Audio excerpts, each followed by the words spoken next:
ॐ पूर्णमदः पूर्णमिदं पूर्णात् पूर्णमुदच्यते पूर्णस्य पूर्णमादाय पूर्णमेवावशिष्यते. So welcome to our Saturday morning session. We shall continue on our journey of Bhagavad Gita, chapter 16. And we will start with verse number 3 today. So let us see this verse and then we will move forward.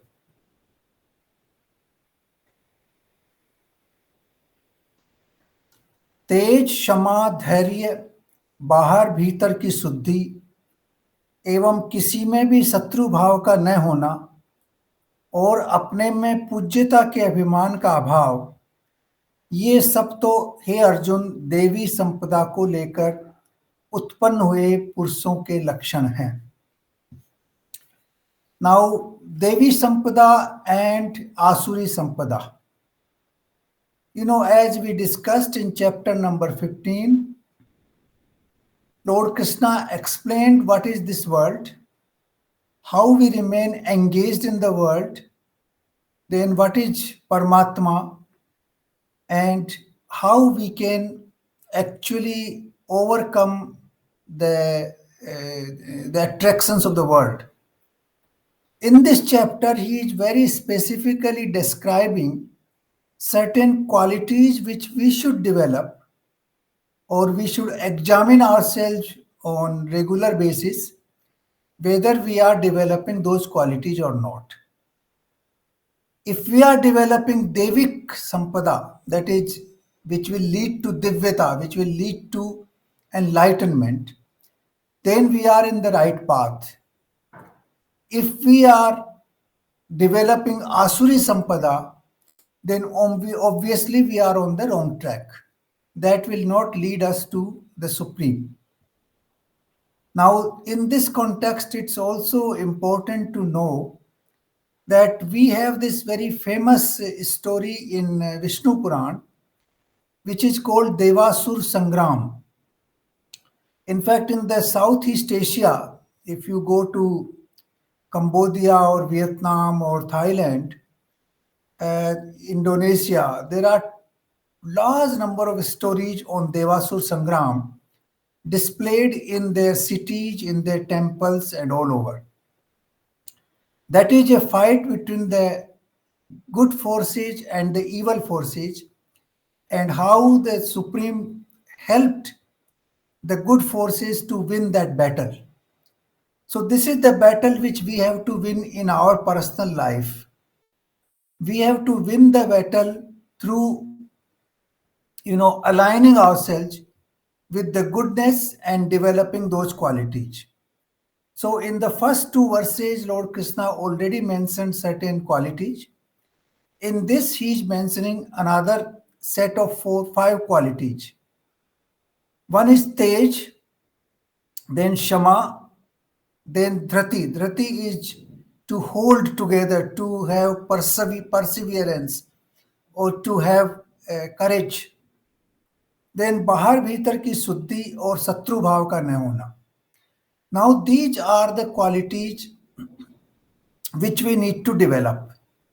Tej will come automatically as soon as you develop spiritual thinking. You can feel that tej on the face of a person. You can feel that aura.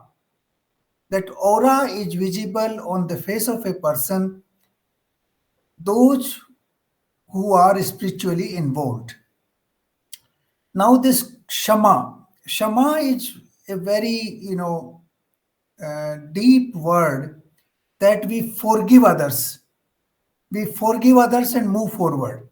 But I want to go in detail on this word Shama and the word Ahimsa, which was in the second verse of this chapter. I would like to go in greater detail on these two, because these two are source of multiple thoughts. Then Socham. Socham is basically to clean oneself from inside and also from outside. Outside is the place where you are living in, and inside is your mind, your thinking process, which you periodically you can clean by meditating on the thoughts you have been having. For example, you become angry or you become jealous or you have thoughts, negative thoughts or hatred against somebody, then one should meditate. Why did I get these thoughts? Can I change them? Can I change them to positive thoughts? So that is the process through which we clean our inner self. It's a regular exercise which helps in purification of our thought process and our conduct.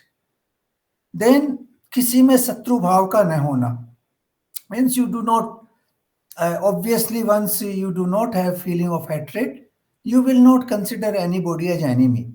But here this शत्रु भाव का न होना, क्षमा and ahimsa, these three words require deeper thinking. And that is why I want to go on these three words in some detail today. Now, in Bhagavad Gita, the whole concept of Bhagavad Gita is to persuade Arjun to fight the war. To fight not only the war, but war against his own relatives and even the Guru and Pitamaha. Now, some people say that on the one hand, you are talking about ahimsa and shama, and on the other hand, you are advising Arjun to fight a war. So there are a lot of shallow thinking on those. These are the ideas which are floated by those people who do not have deep understanding of the entire philosophy of Bhagavad Gita. In fact, ahimsa is deeply rooted in our traditions. If you look at the Vedas, I have put together a few, things from here and there. Now, for example, in Yajurved, there is a verse in Sanskrit, which in English, which means, "May all beings look on me with the eye of a friend.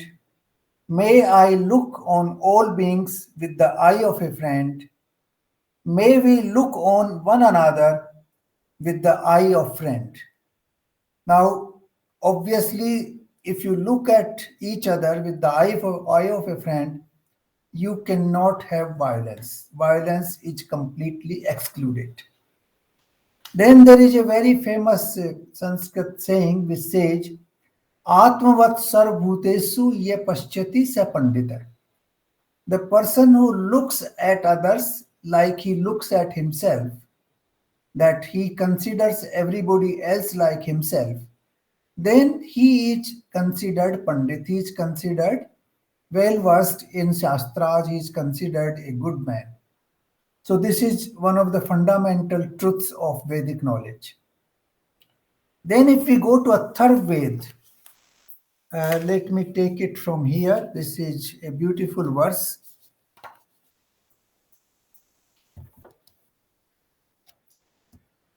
This is the prayer for unity in Atharvaved. It is 330. I'll read a part of it because it's a long prayer.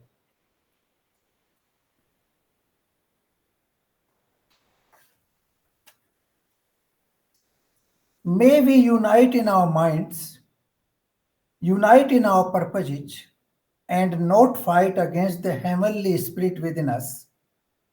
Let not the battle cry arise amidst any slain, nor the sorrow of the war gods fall with the break of the day.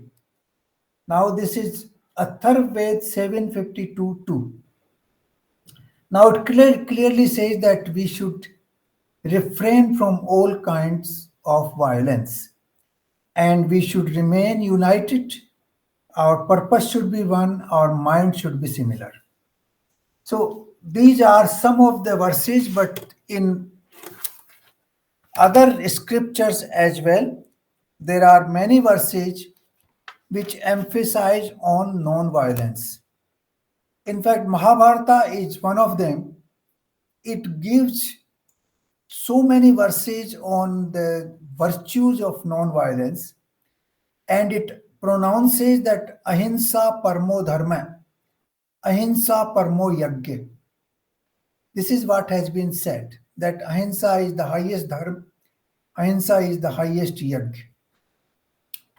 Then Bhagavad Gita itself says 9:29, that is 9th chapter 29th verse, which says samo aham sarvbhutesu, that you look at every bhutesu means all the beings, all the living beings.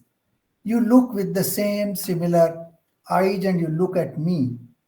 In fact, then verse number 30 in chapter 6, yo ma paschati sarvatra sarvam cha mai paschati.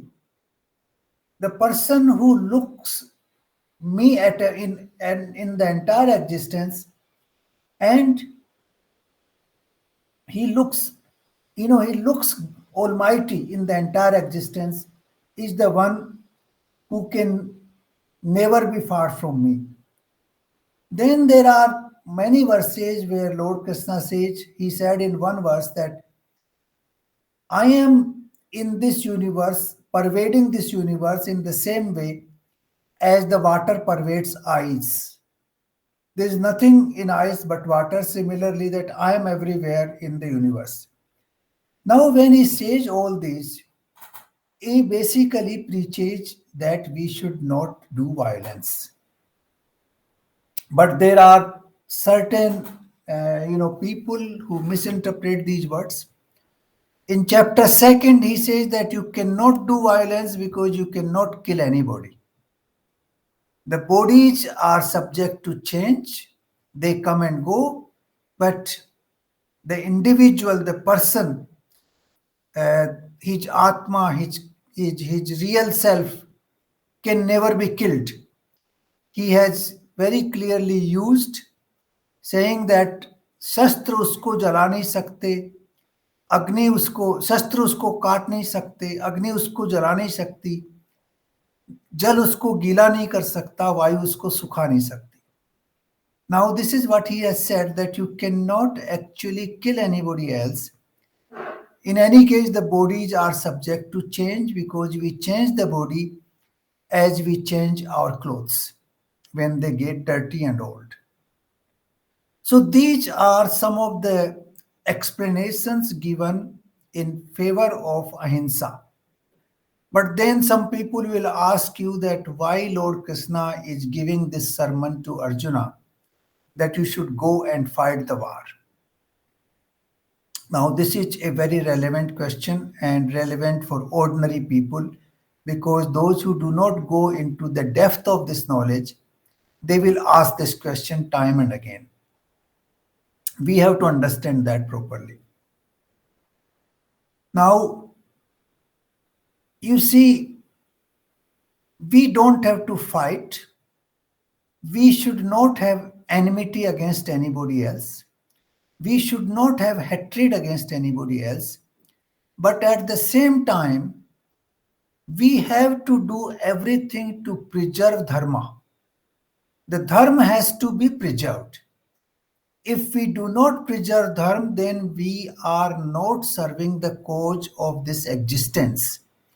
And we are actually going against the very existence in which we are living. This is what has been explained in Bhagavad Gita, and this is the basic tenet which Lord Krishna is telling Arjuna, that in this war, the fundamentals of dharma are at stake. The evil forces are trying to destroy the good. And therefore, as Kshatriya, it is your duty to fight this war and destroy these evil forces. Now, he is not telling that you should have hatred against others who are fighting, but you should have your dedication, you should have your full devotion to preservation of the good, preservation of dharma. So the dharma has to be preserved. And for that purpose, if you have to fight a war, you should fight a war. Your purpose is not to kill anybody, not to harm anybody. That is not your thinking. That is not your purpose. Your thinking is very clear that if the good is at stake, we have to preserve it. And that preservation is essential for good of this very existence, for good of all. And that is the reason why Rama killed Ravana, while Rakshasas were killed in the 14 years of exile of Rama in variety of ways. Then this is the same purpose where Lord Krishna is telling Arjuna that the evil forces which are led by Duryodhana and his armed forces must be destroyed to preserve the good in this universe and to destroy the evil. Now, that is what he said is the crux of Dharma. Actually, in Mahabharata, there's a big debate on the word dharma. What is dharma? And there are so many verses written in Mahabharata on this particular concept. I will read out two, three of them from Mahabharata. These are mainly in two parvas, that is Anusasan Parv and Shanti Parv. There are 18 Parv in Mahabharata, 18 Parvas. The two of them, Shanti Parv, Anusasan Parv, they have long debate on what is dharma and what is adharma. So I'll read out two or three verses on that. The first verse is, this is the in the Shanti Parv, verse chapter 262, verse number 9. Who has in his heart always the well-being of others and is wholly given in acts, thoughts, and speech to the good of others, he alone knows what dharma is. So this verse is explaining that dharma basically means that in act, in thought, and in speech, that is man, vachan, or karma, you should think of good of others. And your heart should be dedicated for the well-being of all humanity. That is the crux of dharma. This is what Mahabharata said. Then in Anusasan Parv, chapter 142, verse number 28, it has been explained again. Who has for all beings kindness and compassion, and who has the sense of unity to all beings, he alone is in unity with dharma. So you have kindness and compassion for every human being living in this world, then only you are in union with dharma. This is what it says. So there is no question of violence. It is only well-being of others.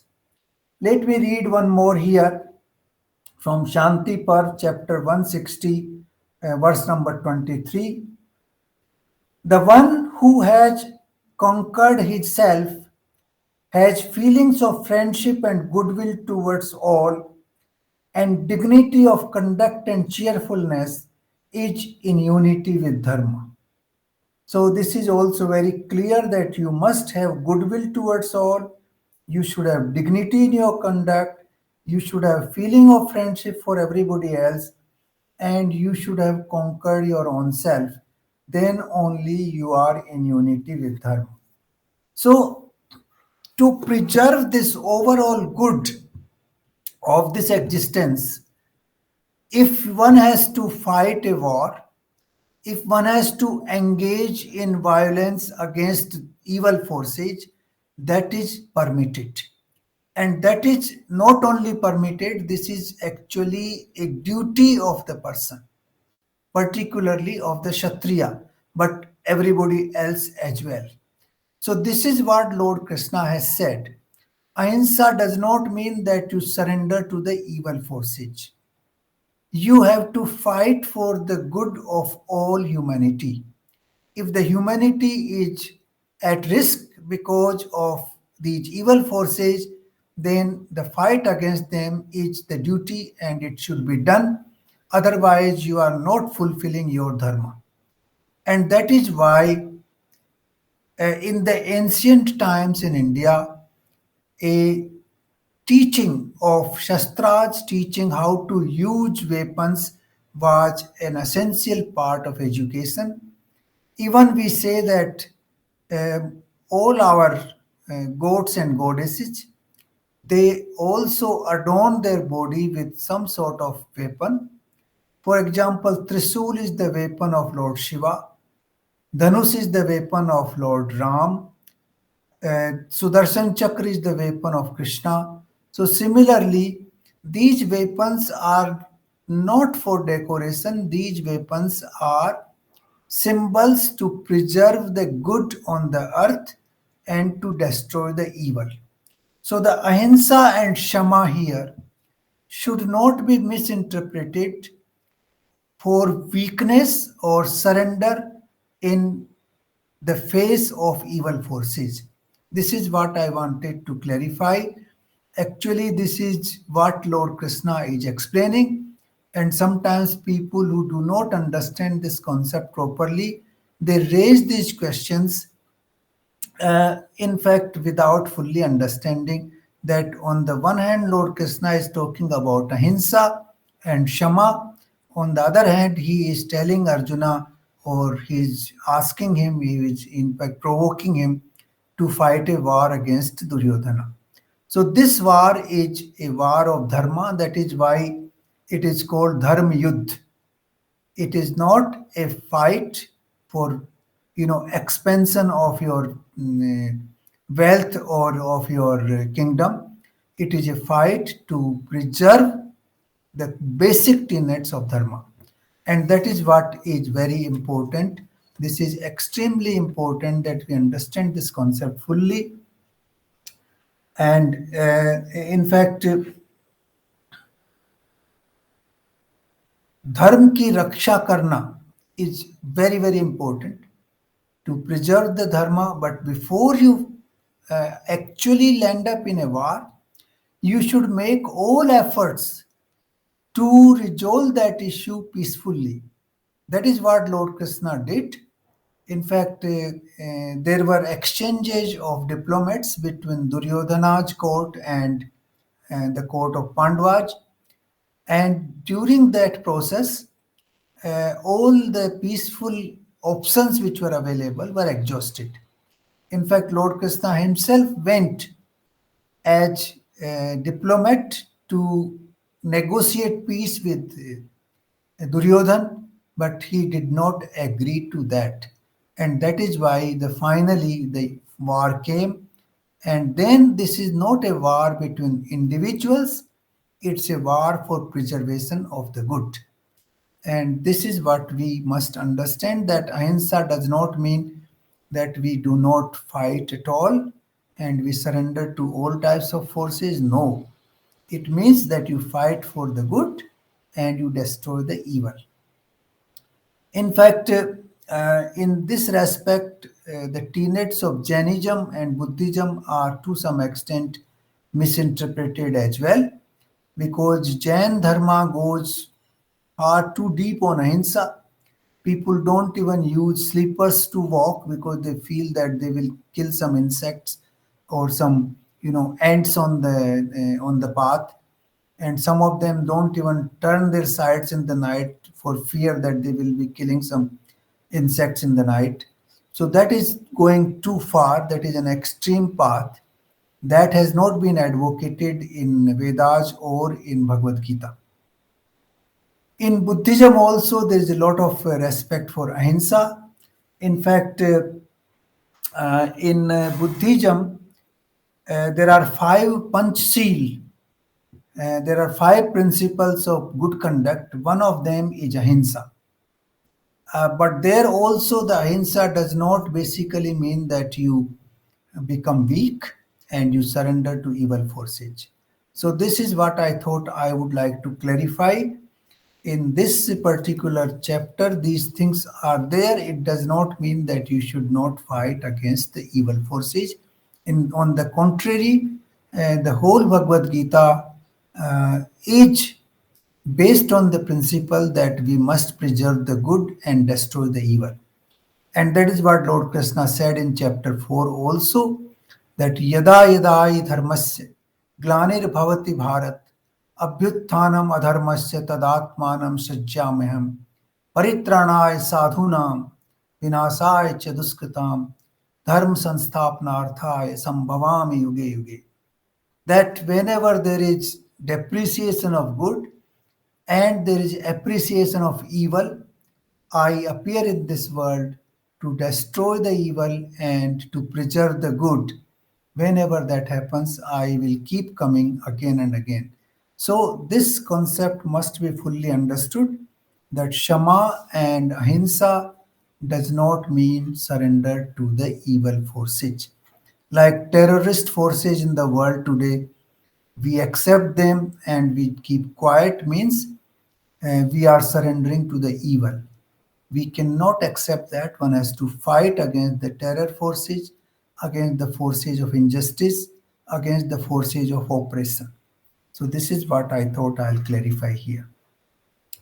Now, let's go to verse number 4.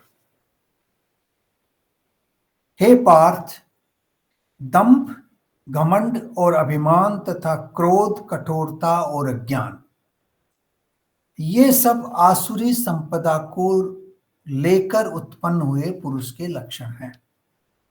Now there are 1, 2, 3, 6 attributes of a person with Asuri Sampada.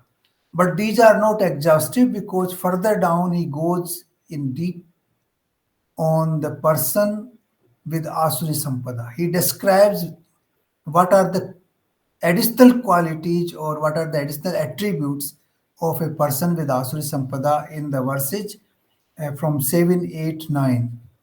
So let's look at these 6 one. Damb, Ghamand. Now, Damb and Ghamand, these are two different words. Damb is actually, it is basically a false projection of good. For example, somebody is very, he wants to project himself very powerful. So he talks to you and tells you, I know so and so, and I know the prime minister, I know the president, I know this minister. Maybe he doesn't know any one of them, but he's projecting himself as associated with the powerful. Similarly, some people project themselves very rich to project that he is very rich, and he enumerates certain things which are not true. So the Dhamma basically means that you are projecting yourself based on false, statements. The false statements is the foundation of Dhamma. Abhiman is not based on false statements. Abhiman is actually, you may be somebody is very rich and he projects himself to be rich. So that is Ghamand. That is actually Abhiman or Ghamand. So the Ghamand is based on the real facts. A person may be very powerful and he projects himself to be powerful. He says, yes, yes, I can do this, I cannot do this, I will not allow this to happen. And maybe he has that power to do that. So that is called Abhiman. And the other thing is Dhamb. Dhamb is basically based on absolutely false statements and false projections. So these two qualities are the first two qualities of a person with Asuri Sampada. Now, Asuri Sampada, a negative thought, you would feel that any person who has destructive mind, who is trying to dominate, who is trying to, project himself very strong and powerful in this world, he takes shelter of these two, Dhamb and Abhiman. And that is, these are the two most important foundational attributes of a person of Asuri Sampada. Then Krodh, kathorta, and agyan. Once you are not able to fulfill your mission, for example, somebody wants to win a particular election and he fails in that, then he becomes angry. Or somebody wants somebody else to perform a particular act or task for him, and the other fellow refuses. In that case, he gets angry, he gets upset. Or he wants a proper what you call respect from the society and it doesn't get that respect, then he gets angry. So the anger comes out of uh, non-fulfillment of his expectations. This has also been explained in chapter 2 in great detail when Lord Krishna talked about sthir buddhi. He explained how the one leads to another. So the krodha actually comes when the expectations are not fulfilled, and then it leads to what you call anger of the person, and that is basically linked with abhiman and dambh both. Abhiman and dambh is the foundation on which the krodh develops. And then kathorta. When you have anger, naturally you become very harsh and you don't know what you are doing. You end up doing very harsh statements. Sometimes you take harsh action. Some people even end up killing or beating up others in that, what you call state of anger. So these are related. Dambh is the false premise on which you try to project yourself. Abhiman is a genuine prize, but a genuine, a factual thing, but then still you are projecting your ahankar on that. Then, if you are not able to fulfill your ahankar, then you become angry. And then, in anger, you become very harsh. Your conduct is very cruel. That is kathorta. And all this happens because of agyan. And in fact, this leads to further agyan. These are both ways. Firstly, the dambh, abhiman, krodh, all this happens because of agyan. But when you are angry, the agyan becomes even more stronger. It becomes more pervasive. It starts, pervading your entire behavior. At that state, you don't know what you are doing, what you are not doing. So this is how the person with lower qualities or with asuri sampada is conducting himself. Now, if we have any of these attributes in our personality, we should try to give them up. We should think them over and reduce their quantity slowly, slowly, and bring them to zero. I think this is if we can stop Dambh and Ghamand, other things will slowly, slowly, come down and they will depreciate and finally come to zero. So, starting point is the Dambh and Ghamand or Abhiman. These are the fundamental causes for Asuri Sampada. And this is why it is said that it is based on Ahankar. Ahankar is the foundation on which Asuri Sampada is based. Now, Asuri Sampada will not leave you to liberation. It will ultimately, make you more entangled in the world, and therefore it is better if you want to attain moksha, if you want to be liberated, then to get rid of these attributes one by one. For a sadhak, these things are very important. These four verses we can see how we can cultivate the good qualities, the Devik Sampada, and how we can ultimately give away or give up all the bad attributes of our conduct. So, this actually will help us individually in improving our behavior. Now, verse number 5. देवी संपदा मुक्ति के लिए और आसुरी संपदा बांधने के लिए मानी गई है। इसलिए हे अर्जुन, तू शोक मत कर, क्योंकि तू देवी संपदा को लेकर उत्पन्न हुआ है।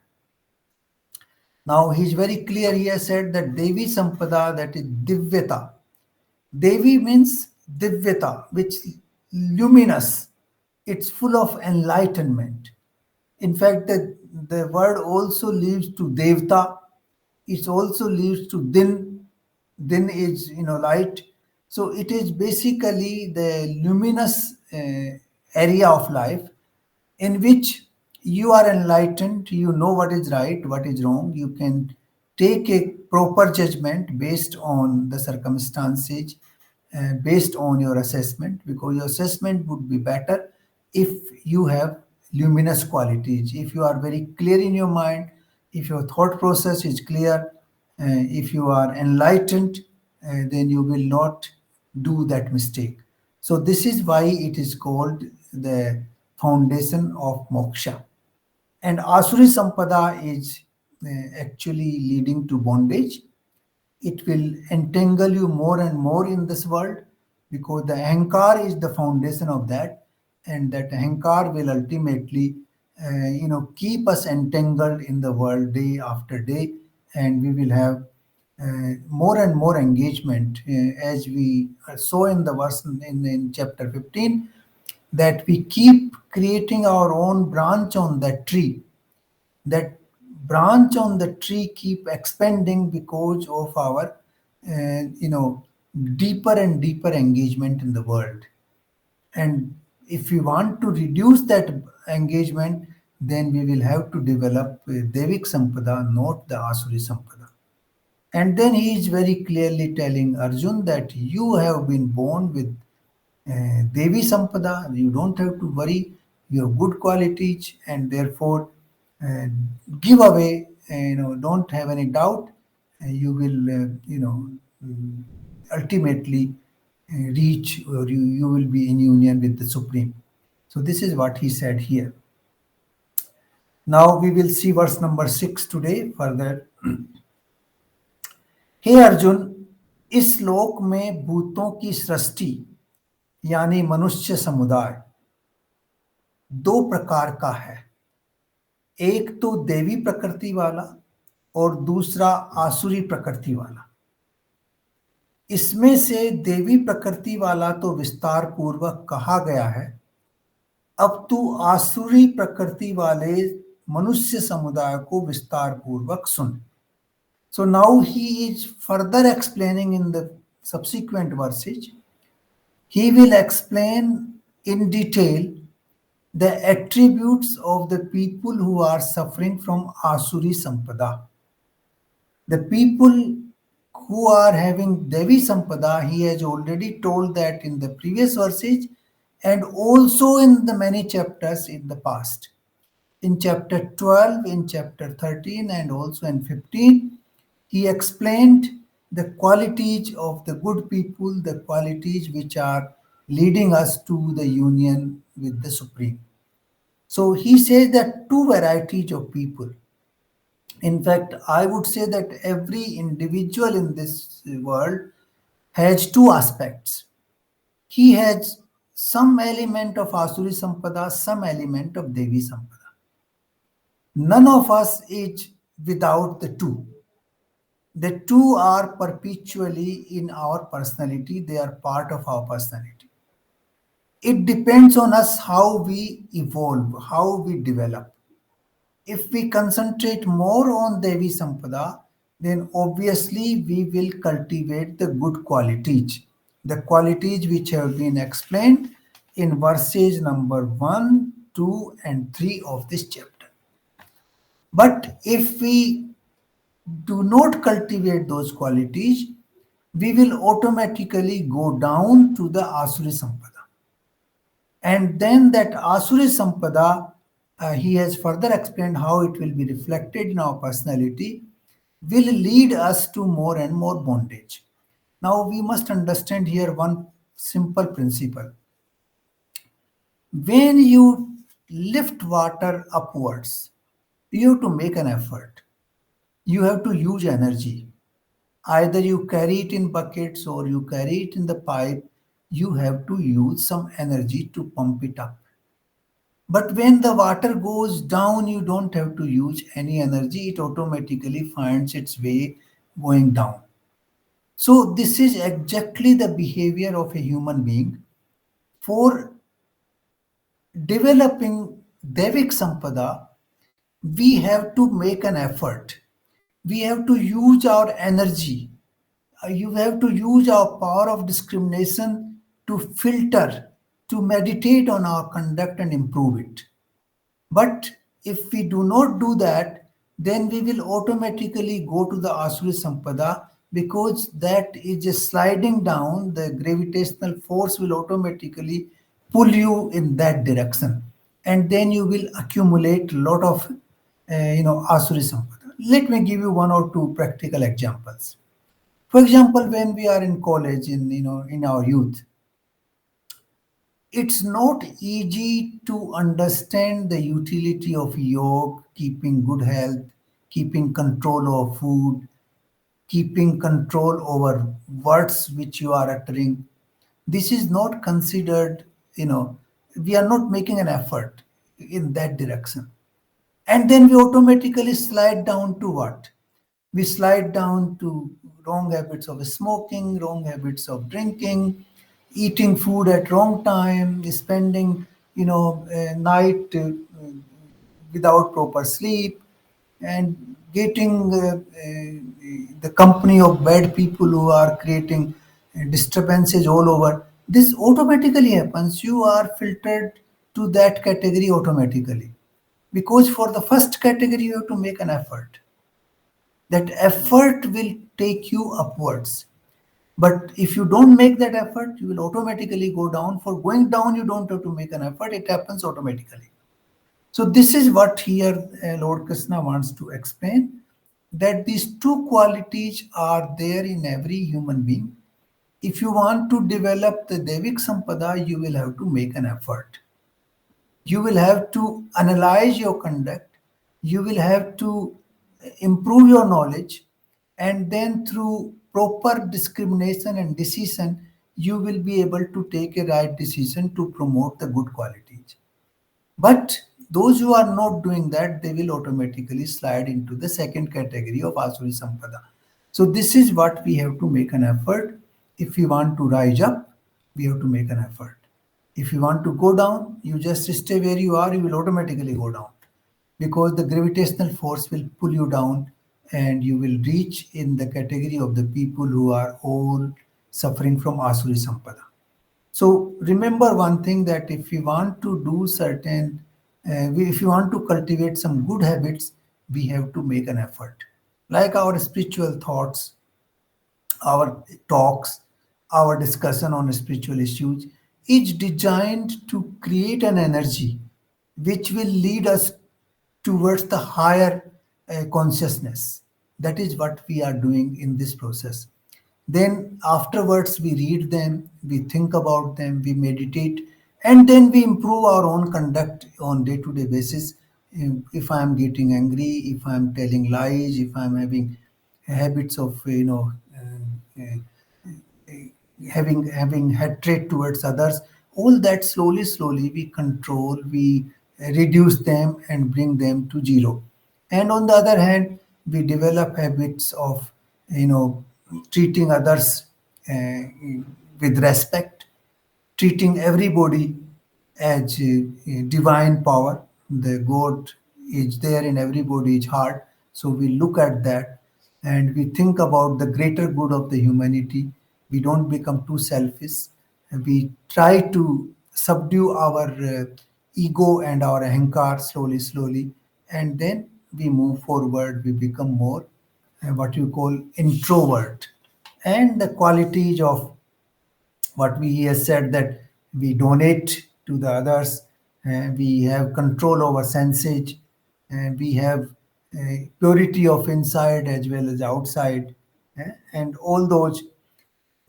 We don't give, you know, we do not hurt anybody else through our action or our deeds or our words. So those qualities will come slowly with an effort. So this is what he has been telling in this chapter so far. and then we will take the further verses, which are very deep verses, verse number 7, 8, and 9. We will take them in our next session. So, I would like to conclude today with these words that let us analyze our own conduct. Let's be very clear that we are making an effort to cultivate divya qualities or devik sampada so that we can have higher level of consciousness and we can unite with the supreme, and let us not leave that effort, because so long as we have energy in our body we can do that effort. When we become very weak and very sick, then we will not be able to do that. So this is the best time of our life that we can dedicate to improve our conduct, to improve our knowledge, and to develop these, divine qualities which will ultimately lead us to the supreme. So thank you very much.